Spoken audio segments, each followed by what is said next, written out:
ভোলা press ক্লাবে নতুন committee গঠন নিয়ে সৃষ্টি হয়েছে উত্তেজনা। বৃহস্পতিবার দুপুরে প্রেস ক্লাবের মূল ফটকে তালা দেয় জেলা বিএনপি নেতারা। এতে নেতৃত্ব দেয় জেলা বিএনপির যুগ্ম আহ্বায়ক ও সাবেক এমপি হাফিজুর ইব্রাহিমের ভগ্নিপতি ফজলুর রহমান বাচ্চু মোল্লা, হারুনুর রশিদ ট্রুম্যান ও এনামুল হক। এ সময় তাদের সঙ্গে ছিল দলটির শতাধিক নেতাকর্মী। দীর্ঘ ১৩ বছর পর অনুষ্ঠিত হতে যাচ্ছে ভোলা প্রেস ক্লাব নির্বাচন। নতুন ৩৯ সদস্য সহ মোট ৮৬ সদস্য নিয়ে ভোট আয়োজনের তফসিল ঘোষণা করা হয়। প্রধান নির্বাচন কমিশনার হিসেবে দায়িত্ব পান জেলা ক্রীড়া সংস্থার সাবেক সাধারণ সম্পাদক ইয়ারুল আলম লিটন।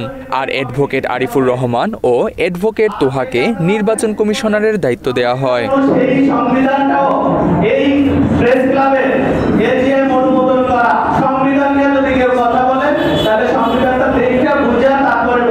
তেইশ অক্টোবর মনোনয়নপত্র জমা দেওয়ার শেষ দিন জেলা বিএনপির নেতারা অভিযোগ করে কমিশনের সদস্যরা বিএনপি জেলা আহ্বায়কের মনোনীত নয়। এছাড়া তাদের দলীয় কর্মীদের প্রেস ক্লাবের সদস্য করা হয়নি বলেও অভিযোগ করে তারা। এইসব অভিযোগ নিয়ে বৃহস্পতিবার দুপুর ১২টার দিকে দলটির নেতাকর্মীরা প্রেস ক্লাবের সামনে অবস্থান নেয়। তারা অকথ্য ভাষায় গালিগালাজ করে এবং কিছু নেতা প্রেস ক্লাব ভবনের দোতলায় গিয়ে সাংবাদিকদের হুমকি দেয়। নিরাপত্তার কারণে সাংবাদিকরা এ সময় প্রেস ক্লাব ত্যাগ করে।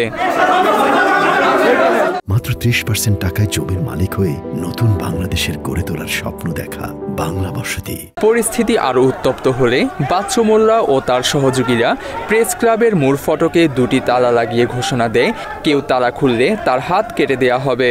এই সময় ছাত্রনেতা মেহেদি হাসান সাংবাদিকদের সঙ্গে অসৌজন্যমূলক আচরণ করেন। তার বিরুদ্ধে এর আগেও ভুয়া আহত তালিকা তৈরি করে অর্থ আত্মসাতের অভিযোগ রয়েছে। বিকেল ২টার দিকে বাচ্চু মোল্লা পুনরায় প্রেস ক্লাবে প্রবেশ করে সাংবাদিকদের উপর চাপ সৃষ্টি করেন এবং তাদের নির্দেশনা মানার হুমকি দেন।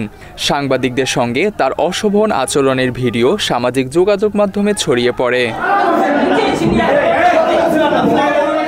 স্থানীয় সূত্রে জানা গেছে, ফজলুর রহমান বাচ্চু মোল্লার বিরুদ্ধে এর আগেও নানা অভিযোগ রয়েছে।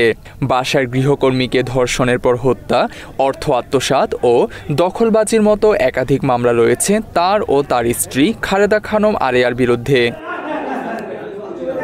এই ঘটনায় জেলা বিএনপির আহ্বায়ক গোলাম নবী আলমগীরের কাছে জানতে চাইলে তিনি ব্যঙ্গ করে বলেন, বিএনপির বিরুদ্ধে এমন অভিযোগ নতুন নয়। এই ঘটনায় তীব্র ক্ষোভ ও অসন্তোষ দেখা দিয়েছে ভোলার সাংবাদিক মহলে। Desk report, Bangla addition.